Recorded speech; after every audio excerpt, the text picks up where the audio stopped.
자, 우리 이제 마지막 시간입니다. 자, 요거는 제가 전 시간에 제가 설명을 다 드렸죠?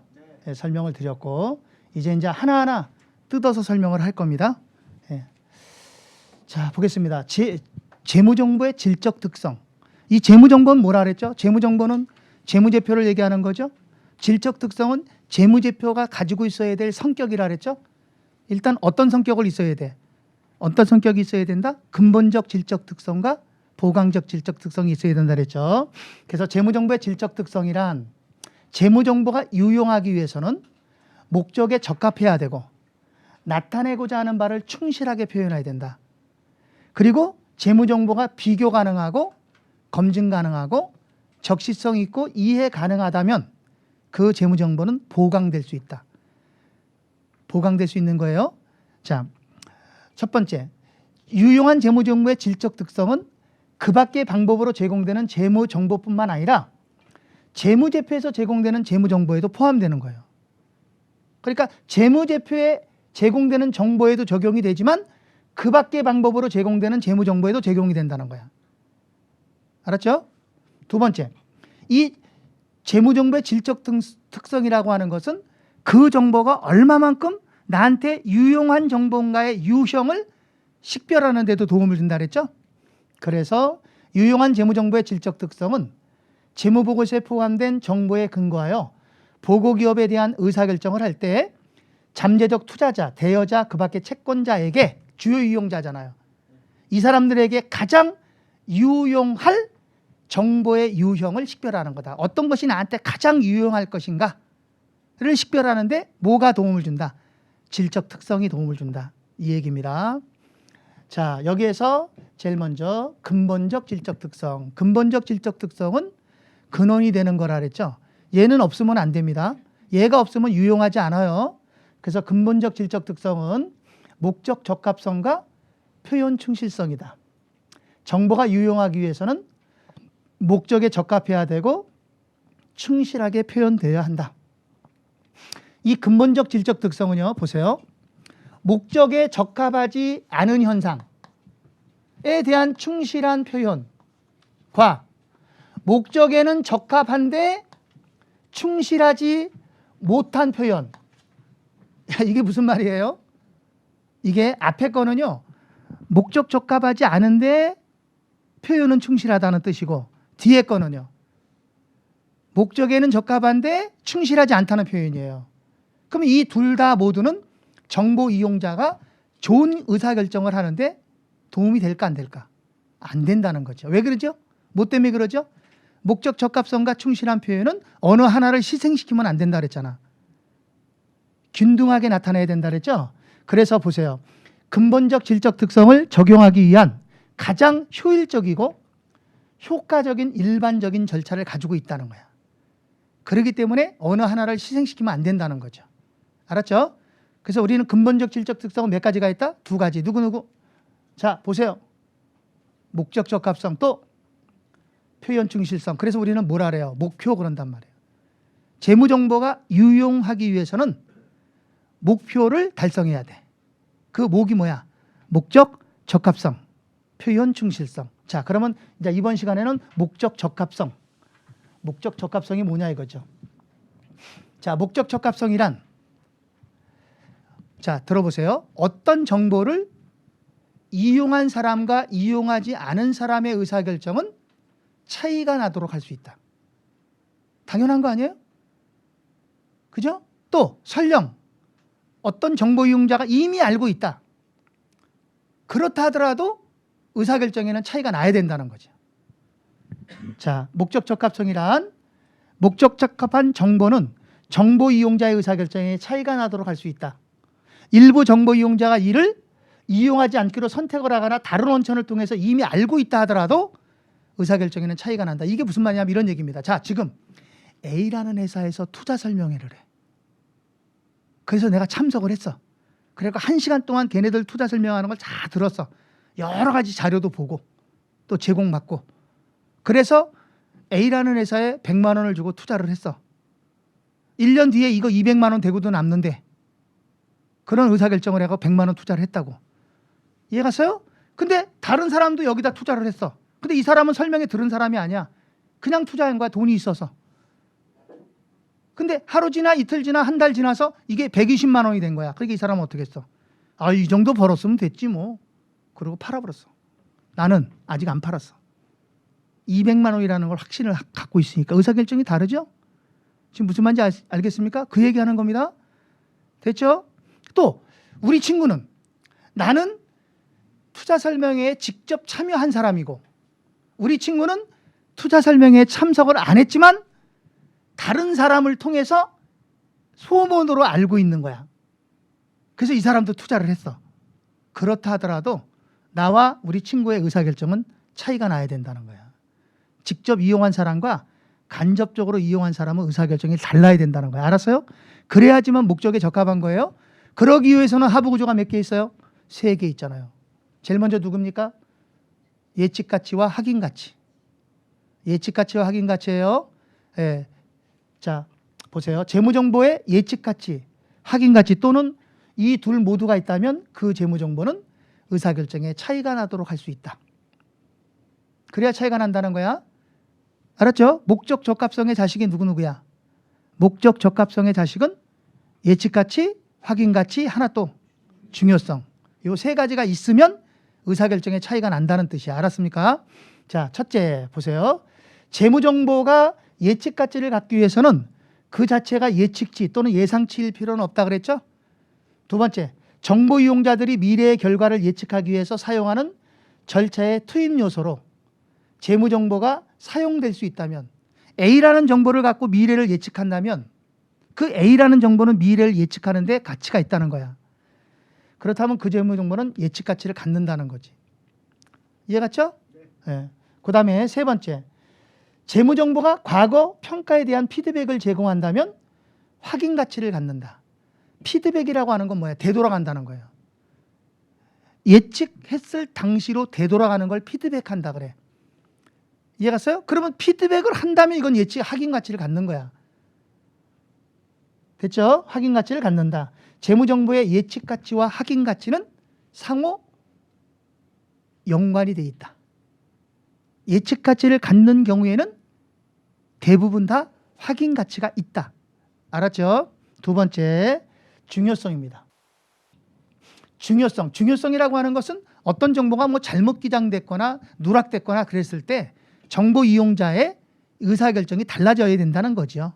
자, 그래서 중요성은 특정 보고기업에 대한 재무정보를 누락하거나 잘못 기재하거나 불분명하게 해서 이를 기초로 내리는 주요 이용자들의 의사결정이 영향을 줄 수 있을 것으로 합리적으로 예상이 된다면 그 정보는 중요한 거다. 그죠? 의사결정이 바뀐다면 그 정보가 중요한 거다는 얘기예요. 알았습니까? 자, 그 다음 첫 번째.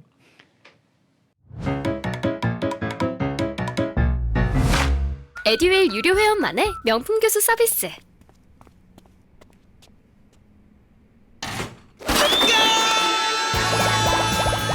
합격이 쉬워지는 명품 교수님 혜택. 오직 에듀윌 유료 회원에게만. 에듀윌.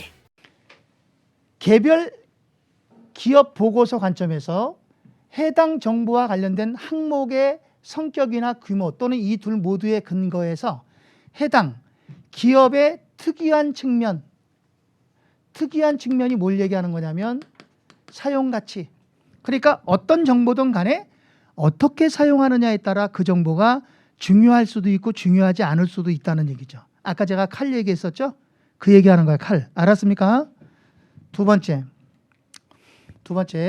회계기준위원회는 중요성에 대한 획일적인 계량 임계치를 정하거나 특정한 상황에서 무엇이 중요한 것인지를 미리 결정할 수 없다. 아까 제가 뭐라 했어요? 중요성은 그때그때마다 달라진다 그랬잖아요. 오늘 중요했던 게 내일은 중요하지 않을 수 있다 그랬잖아요. 그렇죠? 그게 중요성은 뭐가 중요하다라고 미리 결정할 수 없는 거예요. 알았습니까?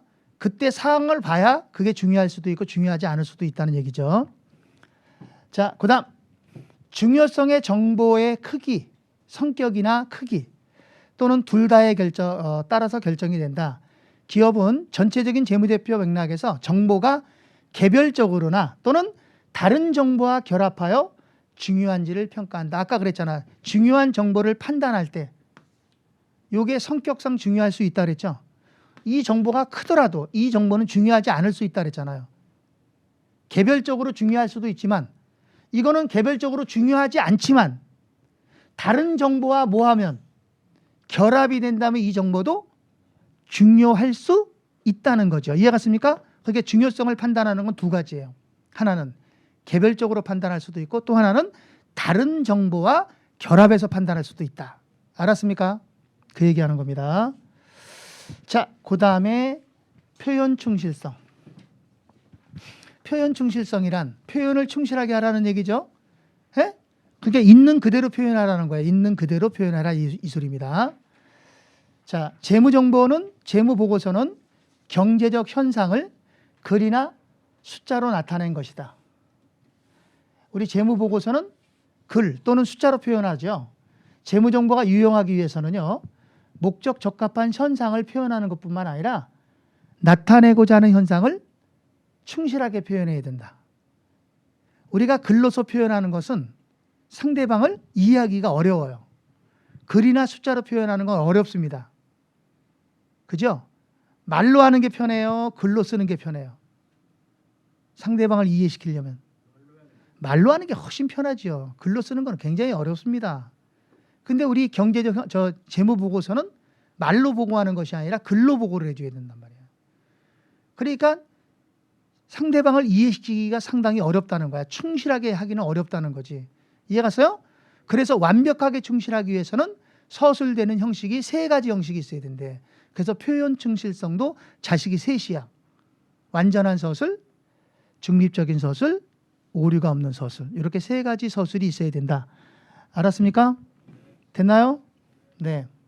자, 첫 번째 완전한 서술. 완전한 서술은 정보 이용자가 이해할 수 있다면 모든 정보를 다 기입을 해줘라는 얘기야. 필요한 기술뿐만 아니라 모든 정보를 다 기술해줘라 이 소리예요. 자, 완전한 서술은 필요한 기술과 설명을 포함하여 정보 이용자가 서술되는 현상을 이해하는데 필요한 모든 정보를 포함하는 것이다. 두 번째, 중립적인 서술. 중립적이다 이 얘기는 어떤 특정인에게 편의를 제공하지 마라. 알았어요? 불편성의 불편성. 편의를 제공하지 마라 이거요. 편의를 제공하다 보면 자꾸만 그 사람한테 유리하게 하거나 또는 불리하게 하거나 그러다 보면 그쪽으로 치우칠 수가 있다는 얘기예요.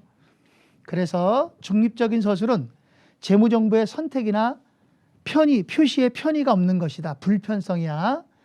정보 이용자가 재무정보를 유리하게 또는 불리하게 받아들일 가능성을 높이기 위해서 편파적이 되거나 편중되거나 강조되거나 경시가 뭐야? 가벼울 경자, 볼시자. 그러니까 가볍게 보면 안 된다 이 소리야. 알았죠? 예. 경시되거나 그 밖의 방법으로 조작되면 안 된다 이 소리예요. 됐죠? 그 다음 오류가 없는 서술. 오류가 없다라고 하는 것은 표현 충실성은 모든 면에서 정확한 것을 의미하지 않는다. 이게 굉장히 중요한 말이에요. 요게. 우리 시험에 이거 한 두세 번 나와서 한 번은 표현 충실성은 모든 면에서 정확한 것을 의미한다. 그래갖고 틀린 지문으로 나온 게 있고 또 한 번은 의미하지 않는다. 그래서 옳은 지문으로 나온 적이 있어요. 그러니까 이건 정확하게 알고 있어야 돼요. 요 뒤에 거는 몰라도 됩니다. 이게 제일 중요한 포인트니까. 알았죠? 됐습니까? 그렇게 보시면 되고요. 그 다음 보강적 질적 특성. 자, 보강적 질적 특성은 얘는 없어도 돼요. 보강적 질적 특성이 없다고 해서 재무정보가 유용성이 없는 게 아닙니다. 재무정보가 유용하기 위해서는 근본적 질적 특성, 목표만 가지고 있으면 되는 거예요. 그런데 목표가 있다 하더라도 보강적 질적 특성이 보강이 되면 보다 더 유용하다 이 소리죠. 알았습니까? 그 얘기입니다. 보강적 질적 특성은 비교 가능하고 검증 가능하고 적시성이 있고 이해 가능한 경우에 그 재무정보의 유용성은 보강된다. 좋다 이 얘기야. 그게 있으면 좋은 거지. 아셨죠? 예. 보강적 질적 특성은 만일, 이거 아까 다 했던 거야. 다 얘기했던 거야. 만일 어떤 두 가지 방법이 현상을 동일하게 목적 적합하게 하고 충실하게 표현하는 것이라면 이 두 가지 방법 가운데 어느 방법을 현상의 서술에 사용해야 할지 결정하는 데 도움이 된다. 누가? 보강적 질적 특성이. 알았죠? 근데 이 보강적 질적 특성은요, 보세요. 비검적이죠? 여기 봐봐. 비검적이죠? 이 비검적이는요, 어느 하나를 희생시켜서 다른 하나를 부각시킬 수 있어요. 근데 근본적 질적 특성은 균등하게 나타나야 된다 그랬나? 그랬습니까? 근데 보강적 질적 특성은 그렇지 않아요. 어느 하나가 다른 하나를 위해서 감소될 수 있는 겁니다. 알았죠? 그리고요. 자, 그리고 목적 적합하지 않거나 표현 충실성이 없는 정보는 아무리 보강적 질적 특성이 있다 하더라도 그 정보는 유용하게 할 수 없습니다. 알았죠? 자, 그럼 보겠습니다. 첫 번째, 보강적 질적 특성은 가능한 한 극대화되어야 한다. 가능한 한 극대화시켜라 이 소리예요. 보강적 질적 특성은 정보가 목적 적합하지 않거나 나타내고자 하는 바를 충실하게 표현하지 않으면, 그게 목적 적합하지도 않고 충실하지 않으면 개별적이든 집합적으로든 그 정보는 유용하게 한다 못한다? 못한다는 거예요. 알았어요? 두 번째, 보강적 질적 특성을 적용하는 것은 어떤 규정된 순서에 따르지 않고 반복적인 방법이라고. 근본적 질적 특성은 적용하는 데 있어서 일반적인 절차가 있어. 아무리 유명하시더라도 저랑 공부 스타일이 안 맞으면 그냥 안 맞더라고요. 애들 유료회원이면 교수님들을 고를 수 있으니까 과목별로 나만의 드림팀을 만든 느낌? 저랑 꼭 맞는 교수님을 선택할 수 있었던 게 합격 비법이었던 것 같아요.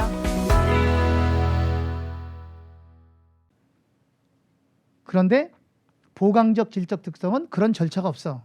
그냥 순서에 따르지 않고 반복적으로 적용하는 거야. 그렇기 때문에 하나의 보강적 질적 특성이 다른 질적 특성의 극대화를 위해서 감소되어야 할 수도 있다는 거지. 자, 무슨 말인지 알겠습니까? 됐나요? 적용하는 것도 일반적인 절차가 있는 건 근본적인 절차가 있고 보강적은 절차가 없어. 알았죠? 그렇게 보셔야 돼요. 자, 우리 보강적 질적 특성엔 제일 먼저 누가 있어요? 비교 가능성. 자, 비교 가능성은 뭐예요? 우선 비교가 가능하려면 뭐가 있어야 되지? 비교 대상이 있어야지. 비교 대상이 없으면 비교를 못하지. 제가 어렸을 때요, 우리 집 옆집에 철수가 있었어요. 예? 철수가 있는데 걔는 굉장히 공부를 잘했어. 걔는 시험만 보면 100점이야. 근데 나는 시험만 보면 50점, 60점이야. 많이 맞으면 60점이야. 그럼 맨날 시험 보면 우리 어머니가 뭐라 그래요? 야, 철수는 이번에도 100점이다 하더라. 그럼 나는 속이 뒤집어져, 안 뒤집어져? 뒤집어지지? 그럼 내가 어떤 생각을 할까? 철수가 죽어버렸으면 좋겠다. 이런 생각을 했죠. 안 그러겠어요? 왜? 맨날 비교되니까. 그래서 철수가 없는 세상에서 살고 싶더라고. 그럼 비교가 안 되니까. 그죠? 이 비교 가능성이라는 건 그거예요. 하나의 항목 가지고는 비교가 안 됩니다. 비교가 되려면 최소한 2가지 이상 항목이 필요한 거죠. 그렇습니까? 그리고 비교가 된다는 것은 뭘 비교하는 거예요? 유사점이 뭐고 차이점이 뭐냐? 이걸 비교하는 거죠. 그렇습니까? 예, 그 얘기하는 겁니다. 자, 그래서 비교 가능성이란 정보 이용자가 항목 간의 유사점 그리고 차이점을 식별하고 이해하게 할 수 있는 질적 특성이다. 근본적 질적 특성이 충족이 되면 비교 가능성은 어느 정도 충족됐다고 보는 거예요. 알았죠?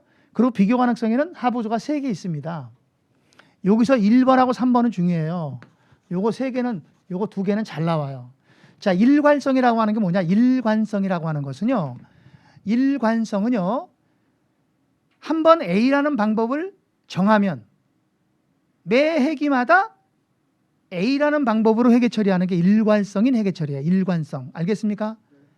됐죠? 그러니까 매년마다 똑같은 방법으로 회계 처리한다는 거죠. 이렇게 매년 똑같은 방법으로 회계 처리하게 되면 어떻게 되겠어요? 매년 비교가 가능해지죠. 그죠? 일괄적인 회계 처리로 인해서. 그래서 일괄성은 비교 가능성과 관련은 되어 있다고. 그렇지만 똑같은 건 아니라는 거지. 동일하지는 않은 거예요. 이 비교 가능성이 목표고요. 비교 가능성이 목표입니다. 그리고 일괄성은 그 목표를 달성하는데 도움을 주는 항목이에요. 굉장히 중요한 거. 우리 시험에 여러 번 나왔어요. 이것도. 암기하셔야 돼. 이거 계속 읽어요. 알았죠? 누가 목표라고? 비교 가능성이 목표야. 그 비교 가능성을 달성하기 위해서 누가 도움을 줘? 일관성이 도움을 주는 거야. 알겠습니까? 두 번째, 비교 가능성은 통일성이 아니다. 통일성이 아니지. 비교 가능성은 비교가 가능해야 되는데 통일성이라는 게 뭔데? 통일성은 통일된 게 통일성 아니야? 그러니까 통일성은 하나야, 둘이야? 통일성은 하나야. 그러니까 하나인데 무슨 비교가 가능해? 그죠? 자, 우리 저기 잠깐 봐요. 남과 북은 비교가 가능합니까? 우리 대한민국의 남과 북으로 갈라져 있는데 남과 북이 비교됩니까? 아, 비교되는 거죠. 비교 가능하죠? 그럼 비교가 가능하다는 얘기는 남과 북의 유사점이 뭡니까? 남과 북의 유사점이 뭡니까? 첫째, 빨리 얘기해요. 한민족이다. 둘째, 같은 언어를 쓴다.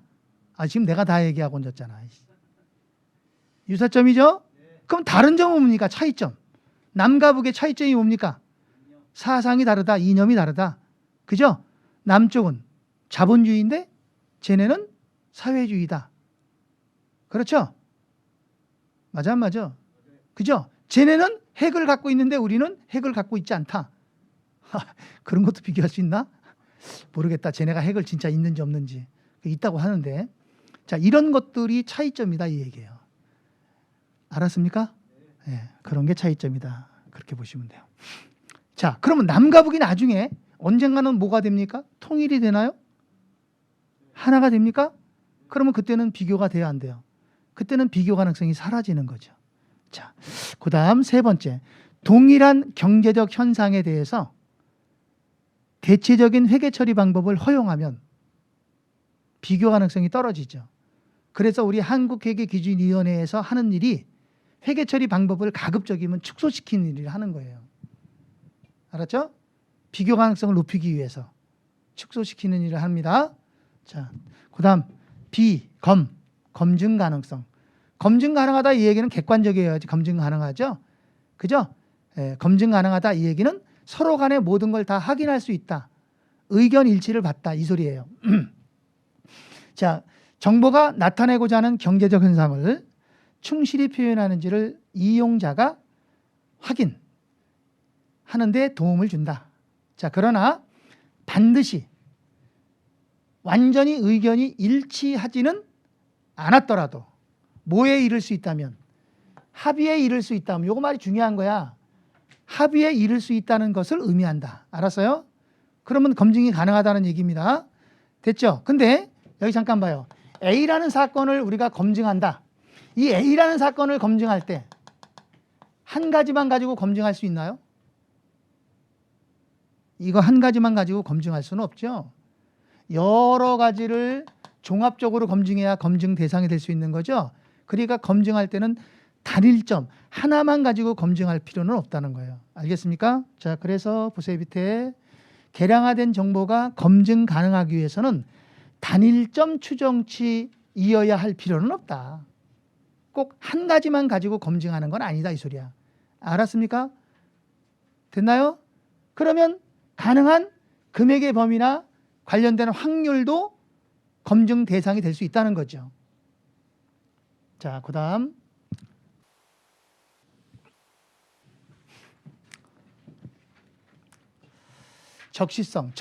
적시성이라고 하는 것은 정보가 이용하려고 할 때 의사결정권자가 이용하려고 할 때 적절한 시기에 제공돼야 된다는 얘기입니다. 의사결정에 영향을 미칠 수 있도록 의사결정권자가 정보를 제때 이용 가능하게 하는 것을 의미한다. 그다음 이해 가능성. 이해 가능성은 정보 이용자가 이해할 수 있어야 된다는 거죠. 그죠? 그러면 기업이 제공할 때 어떻게 제공해야 돼? 정보 이용자의 입장을 고려해서 쉽게 제공해 줘야 되겠죠. 그래서 이해 가능성은 정보를 명확하고 간결하게 분류하고 특징 지어 표시하면, 여기 특징 짓는단 말이 무슨 말이야? 특징 짓는다 이 얘기가 지금 여러분들 그 프린트에다가 어떻게 형광펜도 칠하고 볼펜도 치고 별 표시도 하고 밑줄 치고 그럽니까? 그 문장에다 뭔가를 표시하고 있죠. 그런 것이 특징을 지어 놓는 거예요. 이해 갔습니까? 이렇게 문장에다가 특징을 지어 놓으면 어떨까요? 한 달 지나서 여러 해 지나서 그거를 딱 봤을 때 아, 이 부분이 중요한 거고였구나. 이렇게 이해가 쉽게 됩니까? 안 됩니까? 이해가 쉽게 되죠? 그래서 문장의 표시를 잘 해놓으라는 겁니다.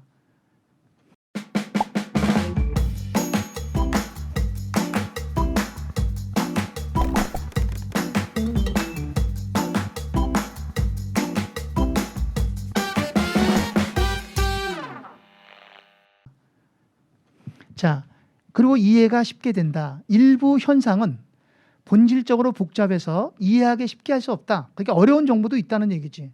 정보가 쉬운 것만 있는 거 아니다 이 얘기예요. 그럼 이때 이 어려운 정보는 어떻게 해야 돼? 재무정보에서 제외시켜줘야 될까? 제외시키면 안 될까? 에? 제외시키면 안 되는 거예요. 알았죠? 제외시키면 안 됩니다. 다 줘야 돼. 그러면 어떤 사람은 그 정보가 어려울 수 있죠? 그럼 그 정보를 우리가 이해하기 위해서 어떻게 해야 돼? 전문가를 찾아가는 거죠. 전문가를 찾아가서 이 정보에 대한 상담을 받는 거예요. 그러면 그 정보가 이해가 되겠죠? 그럼 이제 뭐가 발생해? 상담을 받았으니까 상담료라고 하는 원가가 발생하는 거죠. 이때 원가는 제공자 입장에서 원가가 발생합니까? 이용자 입장에서 원가가 발생합니까? 원가는 이용자 입장에서 발생하는 거지. 정보를 제공한 사람은 다 알잖아. 무슨 원가가 발생해. 정보를 이용하는 사람 입장에서만 원가가 발생해. 알았습니까? 네. 자, 그래서 첫 번째, 자, 재무보고서는 사업활동과 경제활동에 대해 합리적인 지식이 있고 부지런한 정보를 검토하고 분석하는 정보 이용자를 위해 작성한다. 그러니까 재무정보는 모든 수준의 정보 이용자를 위해서 작성되는 건 아니란 얘기예요. 알았죠? 그 재무정보를 이해하고 해석하는데 열심히 노력하는 사람들을 위해서 재무정보가 제공되는 거라는 얘기야. 알았습니까? 자, 그 다음 때로는 박식하고 부지런한 정보 이용자도 복잡한 경제적 현상에 대해서 그 정보를 이해하기 위해서 누구? 자문가의 도움을 받을 필요가 있을 수 있죠. 여기 자문가라는 건 전문가를 얘기하는 거예요. 알았습니까? 그러면 뭐가 발생할 수 있다? 원가가 발생할 수 있다 이 소리죠. 알았습니까? 됐나요? 자, 맨 마지막에는 회계감사. 이 회계감사는 설명 안 합니다. 이거 설명 아까 다 했죠? 이거 여러분들 내가 읽어보라고 이거 표시해 놓은 거예요. 일부러 만들어 놓은 거예요. 설명하려고 만든 거 아닙니다. 그래서 요 회계감사는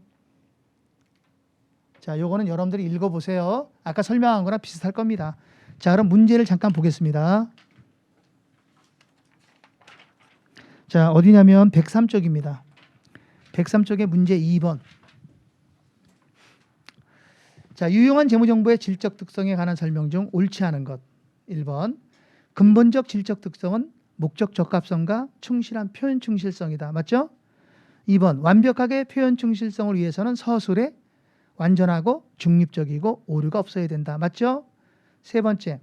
자, 정보의 유용성을 보강시키는 질적 특성. 보강적 질적 특성은 누구야? 비검적이. 틀렸네 이거. 뭐가 틀렸어? 중요성이 왜 나와 여기서? 빨리 중요성 지우고 뭐라 그래야 돼? 적시성 그래야지. 비검적이니까. 이거 외워야 돼요. 자, 그래서 답은 3번이 틀렸고요. 4번은 자, 일관성은 비교 가능성과 관련은 되어 있지만 동일하지는 않다. 맞아. 그 다음 목적 적합한 재무정보는 이용자의 의사결정에 차이가 나도록 할 수 있다. 오케이. 자, 뒤로 넘어가서 3번. 옳지 않은 걸 물어봤죠? 옳지 않은 거. 자, 답 4번만 보겠습니다. 4번 보세요. 4번에 이해 가능성이라고 나왔나요? 자, 그걸 빨리 고치세요. 이해 가능성을 지우고 비교 가능성. 비교 가능성이에요. 자, 그럼 비교 가능성으로 읽어볼게요. 비교 가능성은 정보 이용자가 항목 간의 극이 밑을 쳐야 돼. 유사점 차이점. 항상 유사점 차이점이라는 말이 나와야지만 비교 가능성이야. 그 말이 중요한 거야. 유사점 차이점을 식별하고 이해하게 할 수 있는 질적 특성이다. 됐죠? 자, 나머지 지금 빨리 읽어봐. 1번부터 5번까지 다 읽어요.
자, 4번입니다.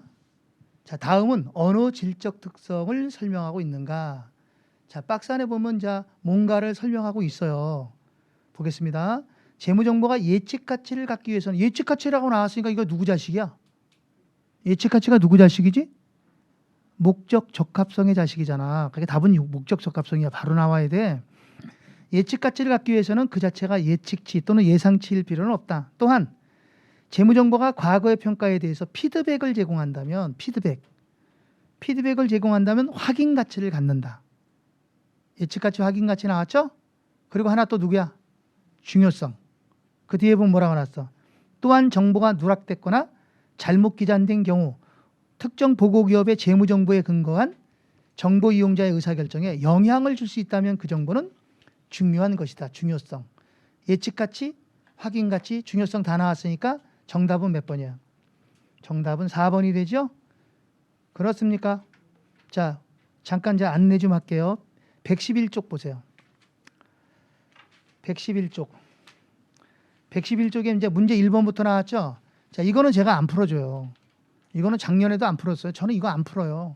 왜? 이건 여러분들이 풀어야 되는 거야. 그러니까 오늘 중으로 여러분들이 이걸 풀어야 돼요. 어디까지? 이게 20문제가 아마 있을 거야. 그러면 여러분들이 충분히 풀 수 있어요. 그래서 오늘 중으로 이걸 해결을 하셔야 돼요. 아셨죠? 예. 120쪽까지 여러분들이 풀어보세요. 자, 그리고 121쪽 봅니다. 자, 121쪽에 보면 자산 일반 이론이라고 나오나요? 예, 이제 여기서부터는 참 중요합니다. 어렵기도 하고. 이제 기초 과정이 다 끝나가요. 자, 여기서부터는 이제 기본 과정이 나가는 건데요. 자, 다음 수업은 121쪽부터 152쪽까지 나갑니다. 제가 미리미리 알려주잖아요. 미리미리 알려주는 거는 동영상이 이미 올라와 있잖아요. 작년 거 동영상 볼 수 있어요, 여러분들? 작년 동영상을 보면 돼요. 거의 우리 회계는요, 작년하고 올해하고 비교해서 회계 기준이 개정된 게 거의 없어요. 예, 그러니까 작년 거 봐도 동일합니다. 그래서 공부할 수 있으면 공부하셔라 라고 하는 말씀을 드립니다. 자, 여기까지 하겠습니다. 오늘 수업은 마무리. 자, 수고하셨습니다. 네, 안녕하세요.